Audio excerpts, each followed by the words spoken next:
امریکہ کی طرف سے مختلف ممالک پر بھاری ٹیرف عائد کر دیا گیا۔ پاکستان ٹیرف کے معاملے پر ایشیا میں سب سے سستا ملک بنگلہ دیش نے انکم ٹیکس 30 سے کم کر کے 12% کر دیا۔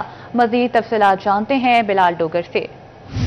بالکل بڑی خبریں جو ہیں اس وقت کاروباری حلقوں سے آ رہی ہیں۔ امریکن ٹیرف کے بعد ہمارا کمپیٹیٹو بنگلہ دیش جو ہے اس نے اپنا انکم ٹیکس جو انڈسٹریل لوگوں کے اوپر تھا اسے 30% سے کم کر کے 12% کر دیا ہے، جبکہ بھارت کے اوپر 25 مزید لگان لگنے سے 50% اس وقت اوپر کیپنگ ہو چکی ہے۔ اگر پاکستان کی بات کریں تو 29% انکم ٹیکس ایکسپورٹر کو دینا پڑا ہے۔ ہمارے ساتھ کاشف ضیاء صاحب موجود ہیں، ان سے بات کرتے ہیں۔ سابق central chairman P H A میں ہیں۔ کاشف صاحب، آپ کیسے دیکھتے ہیں کہ ممالک کے اوپر جن ممالک کے اوپر ٹیکس لاگو ہو رہا ہے وہ ساتھ ریلیف پیکیجز نکال رہے ہیں؟ 1 سال کے لیے انہوں نے کاٹن اپنا ایگریمنٹ کر لیا، پاکستان کو کیا کرنا ہوگا؟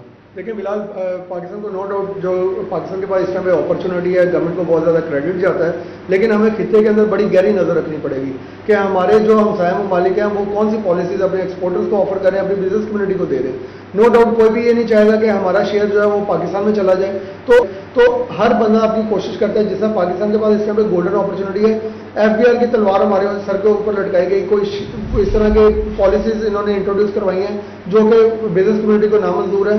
اب انکم ٹیکس کے اوپر جس طرح وہ ریلیف دے رہے ہیں تو پاکستان کو بھی کوئی اس طرح کی پالیسیز انٹروڈیوس کروانی چاہیے کہ جس کے اوپر ہم خطے میں جو دوڑ لگی ہوئی ہے مقابلے کی اس کے اندر ہم مقابلہ کر سکیں ان کے ساتھ پراپرلی۔ جیسا آپ کو بجلی کا پتہ ہے کہ بجلی ہمیں 9 سینٹ خطے میں چاہیے، تو پرائم منسٹر صاحب کو ان کی کابینہ کو یہ چاہیے کہ ہمیں 9 سینٹ جس طرح بھی وائبل ہے، اگر بجلی میں ریلیف نہیں دے سکتے تو کوئی آلٹرنیٹ ریلیف دے دیں۔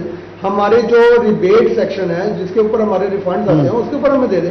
ہم یہ نہیں کہتے کہ اگر بنگلہ دیش انکم ٹیکس کے اوپر کر رہا ہے تو آپ ہمیں سیل ٹیکس کے اوپر جو چیزیں ہیں اس کو ہم 17% سے نیچے لا سکتے ہیں۔ تو کئی اس طرح کے آلٹرنیٹس ہیں، لیکن جب تک ایز آف ڈوئنگ بزنس نہیں ہوگا ہمیں بڑی گہری نظر رکھنی پڑے گی اپنے جو کمپیٹیٹرز ہیں جو ہم سائیں، کیونکہ اس ٹائم پہ کوئی بھی بندہ یہ نہیں چاہے گا کہ امریکن اپرچونٹی کو وہ مس کرے اور امریکن ٹریڈ بورڈ سے وہ سائڈ پہ ہٹے۔ بلال ڈوگر اپڈیٹ کر رہے تھے، بہت شکریہ آپ کا۔